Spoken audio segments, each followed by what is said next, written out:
Hey friends, welcome to SGT.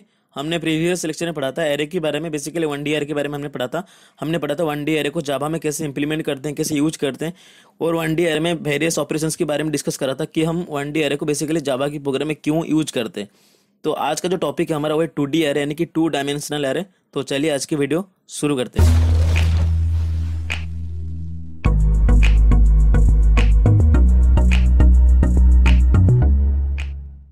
तो चलिए देख लेते हैं 2D एरे क्या होती है। 2D एरे का दूसरा नाम है, ये है 2 डायमेंशनल एरे, यानी कि जो 1D एरे के बाद वाली जो एरे है, मतलब हमने दो टाइप्स का एरे मैंने पढ़ा था कि एक होती है 1D एरे, एक होती है 2D एरे। जो 2D एरे का दूसरा नाम है वो है 2 डायमेंशनल एरे। और 2 डायमेंशनल एरे को हम बोलते हैं मल्टी एरे, यानी कि इसका जो तीसरा नाम है इसका नाम है मल्टी एरे, यानी कि मल्टी डायमेंशनल एरे। यहाँ पर क्या होता है, यहाँ पर मल्टीपल डायमेंशंस होते हैं, यानी कि मोर देन 1 डायमेंशन जहाँ पर होती है उसको हम बोलते हैं मल्टी डायमेंशनल एरे। जो कि 2D और 3D 4D जो भी एरे है उसको हम बोलते हैं मल्टी डायमेंशनल एरे। तो आज हम डिस्कस करने वाले हैं 2D एरे के बारे में। तो अगले लेक्चर हम डिस्कस करेंगे 3D एरे के बारे में। लेकिन 2D एरे के बारे में पढ़ने से पहले मैं आपको बताता हूँ 1D बारे में थोड़ी सी इन्फॉर्मेशन, ताकि आपको एक अच्छी क्लैरिटी मिले कि 1D एरे बेसिकली होती क्या है। बेसिकली जो 1D एरे है इसको हम यूज करते हैं एलिमेंट को स्टोर करने के लिए। तो 2D एरे भी यूज होता है एलिमेंट को स्टोर करने के लिए, लेकिन जो 1D एरे है उसमें हम सिर्फ सिंगल एलिमेंट को स्टोर कर सकते हैं। यानी कि यहाँ पर जो एरे होती है उसको हम इंडेक्स वाइज स्टोर करते हैं। हमने प्रीवियस सेक्शन में पढ़ा था, जो भी एरे में हम एलिमेंट्स को स्टोर करते हैं हम इंडेक्स वाइज एलिमेंट को स्टोर करते हैं। यानी कि 0 से शुरू होता है, 0 1 फिर 2 3 4, कुछ इस तरह से 1D एरे में हम एलिमेंट को स्टोर करते थे। तो एक बेसिक रिवीजन है 1D एरे का। अगर आपको डिटेल में पढ़ना है 1D एरे क्या है, इसको हम कैसे यूज करते हैं, आई बटन में लिंक छोड़ रहा हूँ ताकि आप उसको जाके देख सको और आपको एक अच्छी क्लैरिटी मिले 1D एरे के बारे में और 1D एरे की वेरियस ऑपरेशंस के बारे में। तो 1D एरे में क्या होता था, तो मान लो 1D एरे में क्या करते थे, 1D एरे में हम कुछ इस तरह से करते थे। हम करते थे 1 2 3 4। मान लो कि मैंने ये चारों एलिमेंट 1D एरे में स्टोर करा, ठीक है। तो चारों एलिमेंट है, तो मैं क्या करूँगा, एक 4 साइज के एक एरे बनाऊंगा। यानी कि मैं कुछ इस तरह से करूँगा, मैंने करा इंट एरे। तो मैंने एक इंट टाइप के एरे बनाया जिसका नाम रखा ए, ठीक है। हमने पढ़ा था 1D एरे की जो सिंटैक्स होती है किस तरह से होती है। पहले आती है डाटा टाइप, फिर उसके बाद आता है एरे क्रिएशन, फिर उसके बाद एरे के नाम, फिर हम करते हैं पर न्यू इंट। तो हमेशा न्यू क्वेरी की मदद से एरे को क्रिएट करी जाती है, क्योंकि जो एरे है ये एक ऑब्जेक्ट है, हमेशा हीप एरिया में स्टोर करी जाती है। तो basically int array equal to new int, ठीक है। तो मैं यहाँ पर क्या करूँगा, एक 4 साइज का एरे क्रिएट करूँगा जिसका साइज होगा 4। सिंपल है। तो यहाँ पर मैंने एक एरे बना जिसका साइज है 4। तो यहाँ पर मैंने कुछ एलिमेंट को स्टोर करा जो कि 1 2 3 4। तो ये बड़ा आसान सा चीज़ है और इसको हम आसानी से रिट्राई भी करा सकते हैं। यहाँ पर 4 एलिमेंट थे तो हमने आसानी से यहाँ पर स्टोर कर दिया। अगर यहाँ पर 10 भी एलिमेंट होते तो हम आसानी से स्टोर कर सकते हैं। तो अगर मान लो यहाँ पर 10,000 एलिमेंट है तो बड़ा सा दिक्कत वाली बात होती है कि 10,000 एलिमेंट को स्टोर करने के लिए आपको 10,000 बार एलिमेंट को लिखना पड़ता था कि ए ऑफ 0 में कौन सा एलिमेंट है, ए ऑफ 1 में कौन सा एलिमेंट है, ऑफ 2 में कौन सा एलिमेंट है। कुछ इस तरह से हम लिखते जा रहे थे, जहाँ पर जो लाइन्स ऑफ कोड है वो इंक्रीज होता जा रहा था, ठीक है। और जब भी हम सॉफ्टवेयर डेवलप करते हैं, जब भी हम कोई भी लैंग्वेज में प्रोग्रामिंग करते हैं, तो हमको बड़ी सी ध्यान रखनी पड़ती है कि लाइन्स ऑफ कोड कितना हो गया, कि जो प्रोग्राम हम बना रहे हैं वो रीडेबिलिटी डाउन तो नहीं हो रही। अगर हम बात करें 1D एरे की, अगर मैं 1D एरे में 10,000 एलिमेंट को स्टोर करना चाहता हूँ तो 10,000 एलिमेंट को स्टोर करने के लिए मेरे को 10,000 बार एलिमेंट को लिखना पड़ेगा। यानी F0 में क्या है, F1 में क्या है, ऐसे करके F10,000 में क्या क्या है। तो यहाँ पर क्या हो रहा है, यहाँ पर लाइन्स ऑफ कोड जो है, यहीं पर जो एलिमेंट को स्टोर करते वक्त 10,000 लाइन बन गए, तो एलिमेंट में फिर हम ऑपरेशन परफॉर्म करेंगे, जो भी सारी चीज़ें हैं। तो जो लाइन्स ऑफ कोड है प्रोग्राम का वो इंक्रीज होता जा रहा था, जो रीडेबिलिटी वो डिक्रीज होता जा रहा था। तो फिर जो भी डेवलपर है जावा की, मतलब जो भी जावा को डेवलप करे थे, जो सन माइक्रो सिस्टम वाले हैं, उन्होंने सोचा कि हम कुछ इस तरह से करते हैं कि कम जगह में मल्टीपल एलिमेंट को हम स्टोर कर सकते हैं। मतलब एरे एक बढ़िया चीज़ है, 1D एरे भी एक बढ़िया चीज़ है। तो ये बेसिकली यूज होती है। अगर हमारे पास 10 या 20 एलिमेंट है तो हम आसानी से एक वेरिएबल में इसको डिफाइन कर सकते हैं। अगर मान लो यहाँ पर मल्टीपल एलिमेंट्स यानी 10,000 एलिमेंट, 5,000 एलिमेंट है, तो हम कैसे करेंगे। तो जो सन माइक्रो सिस्टम में बैठे हुए हैं, जो जावा डेवलप कर रहे थे, उन्होंने सोचा कि हम कुछ इस तरह से बनाते हैं ताकि जो भी हमारा एलिमेंट्स है, मतलब बहुत सारे एलिमेंट्स है, वो एक छोटी सी जगह में स्टोर हो जाए। तो फिर निकल के आया हमारा 2D एरे के बारे में, जो कि हमारा 2 डायमेंशनल एरे। तो आज जो हम उसके बारे में पढ़ने वाले हैं, 2D एरे क्या होती है, उसको हम क्यों यूज करते हैं और उसको हम कैसे जावा के प्रोग्राम इंप्लीमेंट कर सकते हैं, और 2D एरे को यूज करके हम कैसे एरे में जो भी एलिमेंट्स है उसको रिट्राइव करा सकते हैं। तो चलिए फटाफट से देख लेते हैं 2D एरे होती क्या है। तो अगर बात करें 2D एरे का, तो इसको बोला जाता है कि एरे ऑफ एरेज। इसको ऐसा क्यों बोला जाता है, इसको हम इसीलिए बोलते हैं कि अगर बात करें 1D एरे का, तो मान लो मैंने कुछ इस तरह से एलिमेंट स्टोर करा, F0 पे 1 स्टोर करा, F1 पे 2, कुछ इस तरह से मैंने स्टोर करा 1 2 3 4 5, ठीक है। तो यहाँ पर देख सकते हो, यहाँ पर सिर्फ एक ही एरे है, एक ही एरे यहाँ पर क्रिएट करा मैंने, जहाँ पर मैंने 5 एलिमेंट स्टोर करा, जो कि 1 2 3 4 5। तो जो 2D एरे है, अगर मैं चाहता हूँ ये जो 1D एरे होगा, 2D एरे में कैसे हम एलिमेंट स्टोर करते हैं, हम एलिमेंट स्टोर करते हैं मैट्रिक्स फॉर्म में, यानी कि यहाँ पर एलिमेंट को स्टोर करी जाती है। जैसे अगर 1D एरे की बात करें, यहाँ पर क्या होती है, इंडेक्स वाइज स्टोर करी जाती है, यानी कि A0, ठीक है। फिर हम स्टोर करते हैं AF1 पे, फिर हम स्टोर करते हैं F2 पे, ऐसे इंक्रीज होता जाता है। लेकिन 2D एरे में ऐसा कोई रूल नहीं है। 2D एरे में कुछ इस तरह से होती है, यहाँ पर होती है AF00, ठीक है। AF00 में कुछ एलिमेंट स्टोर करी जाती है, फिर हम स्टोर करते हैं AF01 पर, फिर हम स्टोर करते हैं AF02 पर। कुछ इस तरह से हम 2D एरे पे एलिमेंट को स्टोर करते हैं। यानी कि अगर मान लो मैंने 1D एरे पे कुछ इस तरह से स्टोर करा 1 2 3 4 5, ठीक है। मैंने कुछ इस तरह से 1D एरे में स्टोर करा 500 एलिमेंट। अगर मैं चाहता हूँ ये कुछ इस तरह से हम स्टोर करने के लिए 6 7 8 9 और 10, तो जो यहाँ तक था ये हमारा था सिर्फ 1D एरे, ठीक है। अगर मैं कुछ इस तरह से करता हूँ यहाँ पर, तो यहाँ पर ये बन जा रहा है, पूरे दोनों को अगर मिला दें ये बन रहा है हमारा 2D एरे, क्योंकि हम यहाँ पर रो और कॉलम फॉर्मेट में यहाँ पर एलिमेंट को स्टोर करते हैं। तो हम आगे पढ़ने वाले हैं कि रो और कॉलम फॉर्मेट में डाटा को कैसे स्टोर करते हैं, यानी कि यहाँ पर एक मैट्रिक्स वाइज, यानी कि मैट्रिक्स रिप्रेजेंटेशन होती है एलिमेंट्स की। तो इसलिए हम इसको बोलते हैं एरे ऑफ एरेज। अभी बात करते हैं 2D एरे को हम कैसे डिक्लेयर करा सकते हैं। तो चलिए देख लेते हैं 2D एरे को हम कैसे डिक्लेयर कर सकते हैं। तो अगर बात करें सिंटेक्स की, कुछ इस तरह से होती है। यहाँ पर होते हैं डेटा टाइप। तो जिस तरह से हम 1D एरे को डिक्लेयर करते थे सिंपल, उसी तरह हम 2D एरे को डिक्लेयर करेंगे। उसमें कोई भी चेंजेस नहीं है, सिर्फ एक सिंपल सा चेंज है, उसका हम बताऊंगा मैं। तो यहाँ पर क्या करते हैं, हम डेटा टाइप को डिक्लेयर करते हैं, ठीक है। डेटा टाइप किस तरह के आप एरे बनाना चाहते हो, स्ट्रिंग टाइप का, कैर टाइप का, इन टाइप का, तो यहाँ पर आपको मेंशन करना पड़ेगा। यानी कि हम यहाँ पर डेटा टाइप को डिफाइन करते हैं, ठीक है।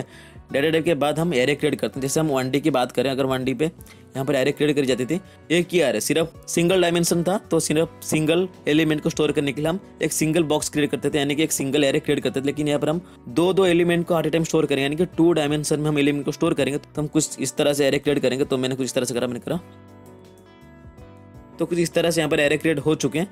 तो एरे क्रिएट होने के बाद उसका कुछ नाम रखना पड़ता है, यानी कि एरे एक वेरिएबल है, एरे एक ऑब्जेक्ट है, तो उसका कुछ नाम रखना होता है। तो मान लो इसका कोई भी नाम रख सकते हो। मान लो कि मैंने करा नेम ऑफ द एरे, ठीक है। तो बस इतनी सी चीज़ है कि जो 1D एरे था उसमें क्या होता था, उसमें होता था डेटा टाइप, फिर हम एक सिंगल डायमेंशन का एरे क्रिएट करते थे, फिर हम करते थे नेम ऑफ द एरे। तो सामने आपके दो एरे की सिंटेक्स है, एक है 2D एक है 1D। तो ये है हमारा 2D एरे की और ये हमारा 1D एरे की। तो अब सिंपल जो भी डिफरेंस है आपको पता चल चुका होगा। तो सिंपल है 2D एरे है तो हमको 2 डायमेंशन का यूज करना पड़ेगा। तो जो 1D है ये सिंगल डायमेंशन है, तो सिंपल हमको यहाँ पर एक डायमेंशन का यूज करना पड़ेगा। तो बेसिकली ये था difference between 2D array 1D array. तो अभी बात करते हैं 2D एरे को हम रियल लाइफ में कैसे, जब प्रोग्राम में हम इंप्लीमेंट करेंगे, हम कैसे इसको इंप्लीमेंट करेंगे। अब बात करते हैं 2D एरे की रियल डिक्लेरेशन के बारे में। तो जो पहला तरीका है 2D एरे को डिक्लेयर करने का, तो कुछ इस तरह होती है। मान लो कि ये पहला तरीका है, तो हम कुछ इस तरह से करते हैं। मैंने मान लो कि एक इन टाइप का एरे बनाया, ठीक है। तो मैंने आपको बताया था 2D एरे है तो यहाँ पर 2 डायमेंशंस का यूज होगा। तो यहाँ पर 2 डायमेंशंस, फिर कुछ एरे की नाम रखते हैं। एरे के नाम कुछ भी हो सकते हैं, आपकी भी नाम हो सकता है। मतलब यहाँ पर कोई रिस्ट्रिक्शन नहीं है कि एरे के नाम कुछ इस तरह से होनी चाहिए। आप अपनी मर्जी के हिसाब से एरे के नाम रख सकते हो। तो यहाँ पर मैंने करा इंट 2D एरे, फिर यहाँ पर क्रिएट हो गया। तो ये था बेसिक सिंटेक्स की एरे को कैसे डिक्लेयर कर सकते हैं। ये पहला तरीका हो गया। अगर हम दूसरे तरीके की बात करें, कुछ इस तरह से होती है। हम कर सकते हैं यहाँ पर इंट एरे। तो यहाँ पर देख सकते हो जो भी 2D एरे हम क्रिएट कर रहे होंगे, तो जो पहला पार्ट है वो डेटा टाइप के साथ लगा हुआ है, यानी कि डेटा टाइप के साथ जॉइंट हो रखा है। तो दूसरी पार्ट है कुछ इस तरह से। तो हम इस तरह से भी 2D एरे क्रिएट कर सकते हैं, 2D एरे डिक्लेयर कर सकते हैं।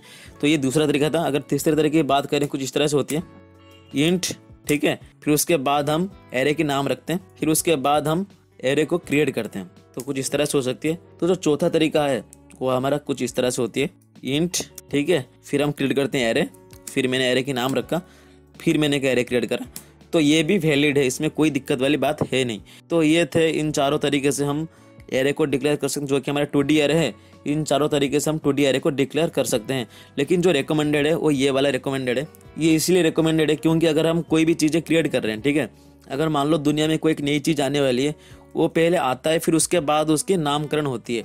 अगर मान लो कोई भी चीज़ हो, मतलब कोई भी चीज़ नहीं हो, चाहे वो लॉजिकल ऑब्जेक्ट हो, चाहे वो फिजिकल ऑब्जेक्ट हो, कुछ भी हो, वो पहले दुनिया में आता है फिर उसके बाद उसका नाम रखा जाता है। तो पहले हम यहाँ पर एरे क्रिएट करेंगे कि फिर उसके बाद हम नाम रखेंगे। तो बेसिकली कुछ इस तरह से फंडा है कि पहले आप एरे को क्रिएट कर फिर उसके बाद आप नाम रख सकते हो। ये कोई वो नहीं कि अगर हम 3 तरीके यूज करें इसमें कोई एरर रहेगा, इसमें कोई भी एरर नहीं है कि आप कोई भी यूज कर सकते हो। लेकिन जो रिकमेंडेड है ये है इंट 2D एरे की क्रिएशन फिर एरे की नाम। तो कुछ इस तरह से होती है एरे की डिक्लेरेशन, एरे की सिंटैक्स। तो यहाँ पर हमने सीख चुके हैं कि एरे को कैसे डिक्लेयर करते हैं। तो इसी टाइम पर हम सीख लेते हैं कि जो डिक्लेरेशन टाइम पर कुछ लूप होल्स होती हैं उसको डिस्कस कर लेते हैं। अगर मैं बात करूँ जो पहला लूप होल है, अगर मैं बात करूँ तो कुछ मैंने इस तरह से करा, मैंने करा इंट एरे। तो यहाँ पर हम 2D एरे क्रिएट कर रहे हैं, इसमें कोई कन्फ्यूज होने वाली बात नहीं है। तो मैंने कुछ इस तरह से करा, मैंने करा A, B। तो मेरे को ये बात बताओ कि ये जो A है ये किस तरह की एरे है और जो B है ये भी किस तरह की एरे है। तो एक बार यहाँ पर स्क्रीन को पॉज करो, सोचिए कि जो A है ये किस तरह की एरे है और जो B है वो भी किस तरह की एरे है।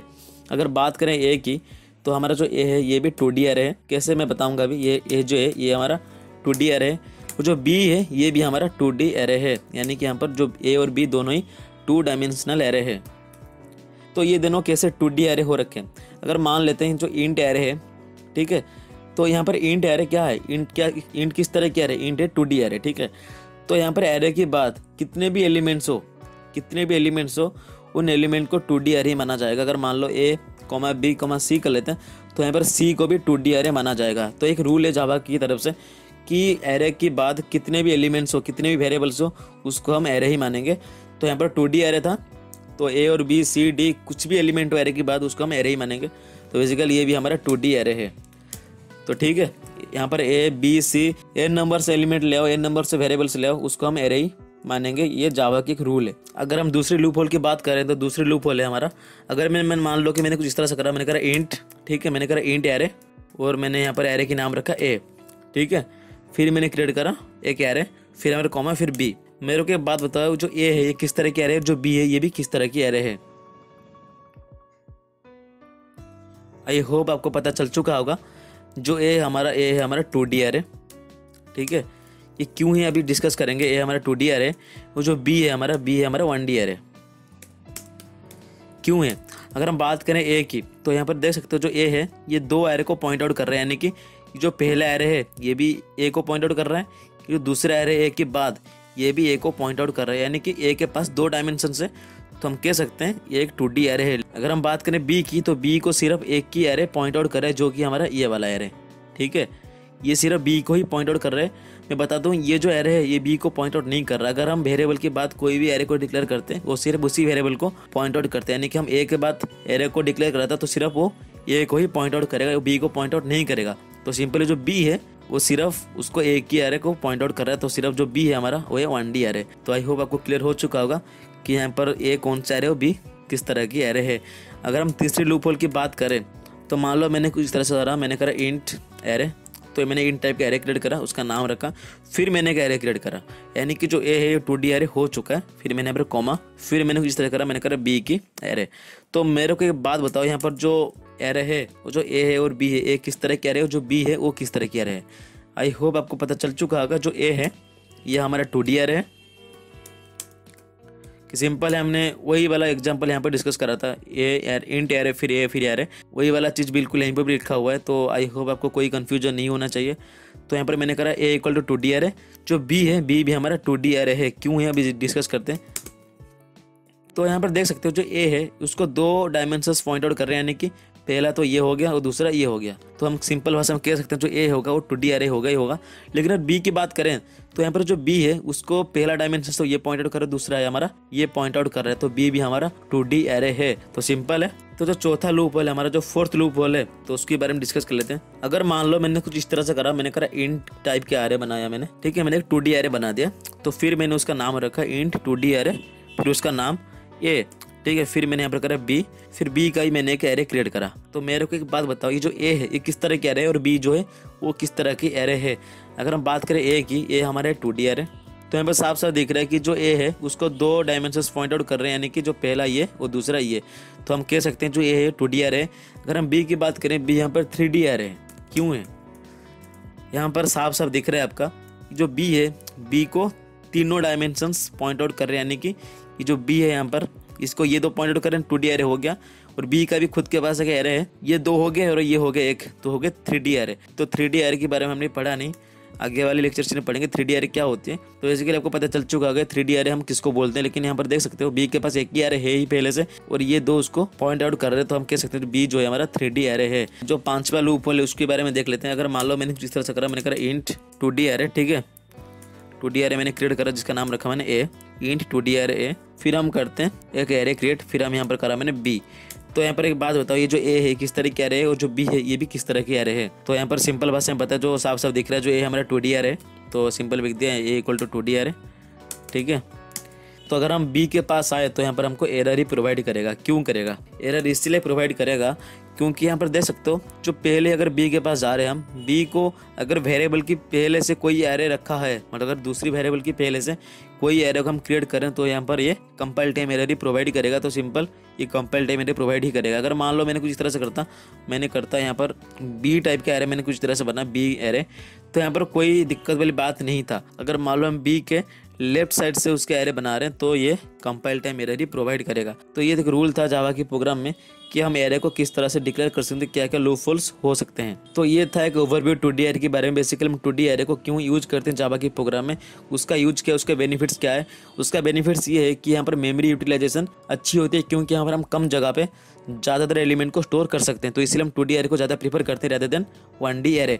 तो बेसिकली 2D एरे में क्या क्या लूप होल्स है, उसको कैसे डिक्लेयर करते हैं, उसको भी हमने पढ़ा आज की वीडियो लेक्चर में। तो आने वाली लेक्चर सीरीज में हम पढ़ेंगे 2D एरे को कैसे क्रिएट करते हैं, उसके हम कैसे एलिमेंट को स्टोर कर सकते हैं, 2D एरे के अंदर हम कैसे एलिमेंट को स्टोर करने के बाद उसको कैसे रिट्राइव करा सकते हो, कंसोल पे कैसे डिस्प्ले करवा सकते हो, और हम basic operations in 2D array for each loop की मदद से हम 2D एरे को कैसे यूज कर सकते हैं, उसके बारे में हम आने वाले लेक्चर में पढ़ने वाले हैं। तो आज के लिए बस इतने, मिलते हैं नेक्स्ट वीडियो में।